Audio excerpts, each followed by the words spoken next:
Hello everyone. Today we will start our first chapter of Civics, Understanding Diversity.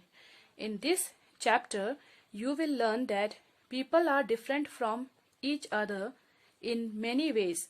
Not only do they look different, but they might also belong to different regional, cultural, or religious backgrounds. These differences enrich our lives in many ways and also make them more fun. Our first point is making friends. Do you think it would be easy for you to make friends with someone who was very different from you? Now I am going to tell you a story which is given in your textbook. यहाँ पे आप देख सकते हैं दो लड़के. जो पहला लड़का है वो अखबार बेचता है और ये जो दूसरा लड़का है ये इस इलाके से हर रोज गुजरता है.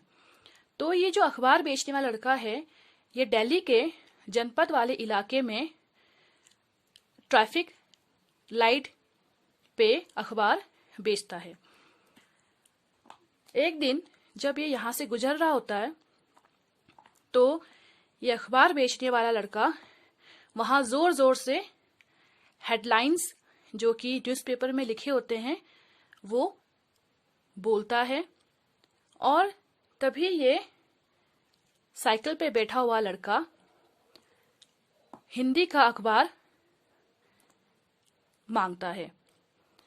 तब ये अखबार बेचने वाला लड़का काफी हैरान हो जाता है और वो उससे पूछता है क्या आपको हिंदी आती है?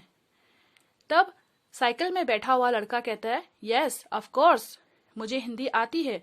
मुझे हिंदी बोलना भी आता है, लिखना भी आता है एंड पढ़ना भी आता है. तब ये कहता है साइकिल पे बैठा हुआ लड़का जब मैं अपने स्कूल में था तो मैंने ऐसा सब्जेक्ट हिंदी भी पढ़ी थी और इसलिए मुझे हिंदी आती है. वो ये सवाल इसलिए पूछता है क्योंकि साइकिल पे बैठा हुआ लड़का अंग्रेज की तरह लग रहा था. तभी साइकिल पे बैठे हुए लड़के से वो पूछता है कि ये सब्जेक्ट क्या होता है. जैसे वो सब्जेक्ट का मतलब बताने लगता है तभी ग्रीन लाइट हो जाती है और उसको आगे बढ़ना पड़ता है.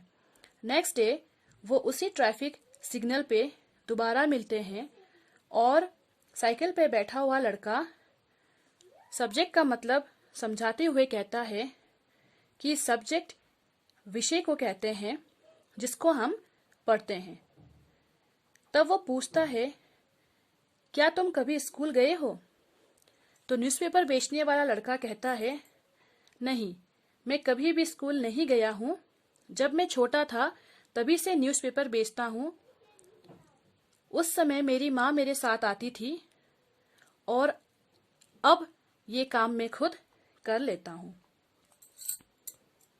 नेक्स्ट डे उसी ट्रैफिक सिग्नल पे उनकी मुलाकात दोबारा होती है और न्यूज़पेपर बेचने वाला लड़का अपना नाम बताते हुए कहता है कि मेरा नाम समीर है, आपका नाम क्या है?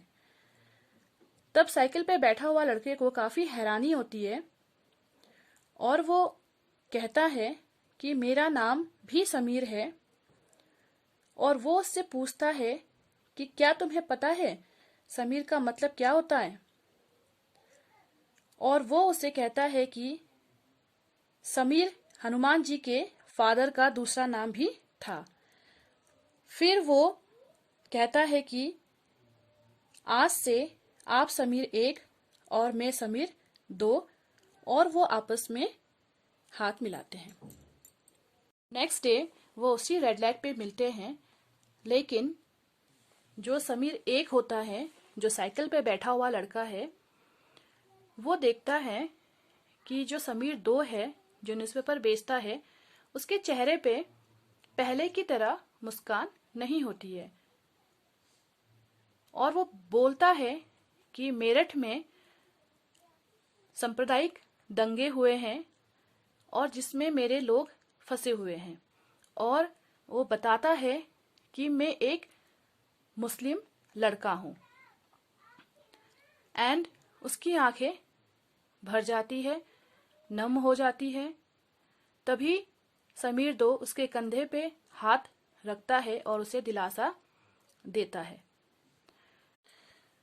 नेक्स्ट डे ट्रैफिक सिग्नल पे जब समीर एक वहां पहुंचता है और वो देखता है कि वहां पे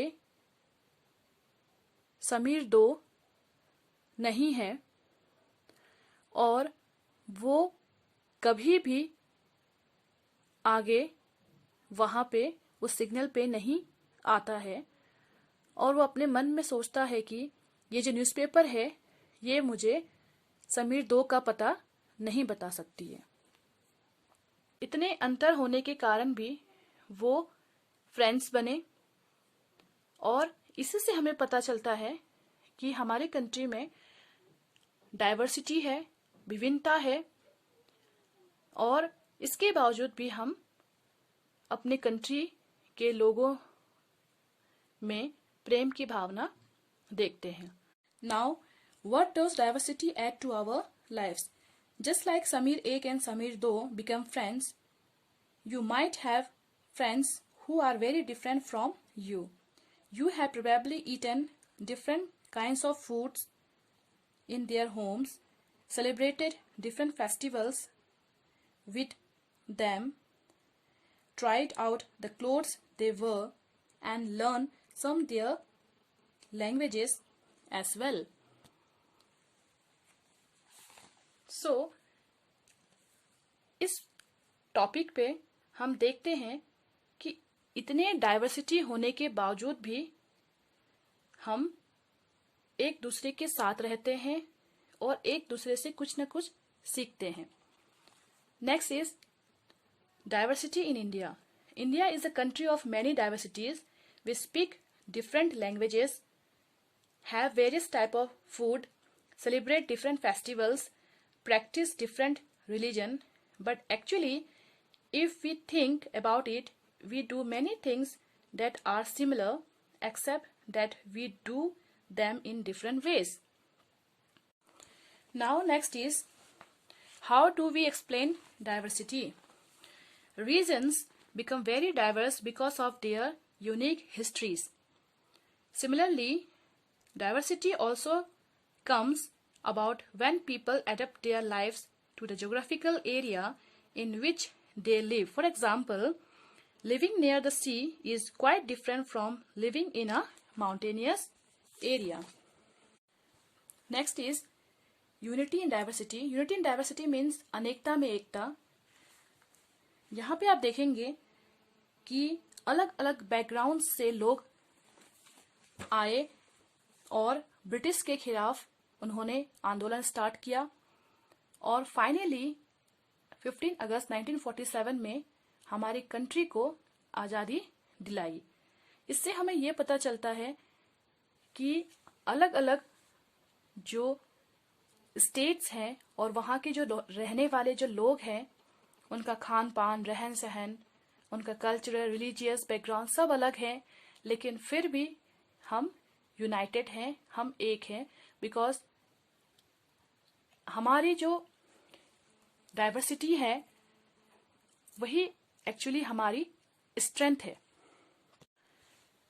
इसीलिए पंडित जवाहरलाल नेहरू ने कहा है, unity in diversity. It means इतने डाइवर्सिटीज, इतने विभिन्नता होने के कारण भी हमारे अंदर यूनिटी है और हम एकजुट होके रहते हैं। Thank you.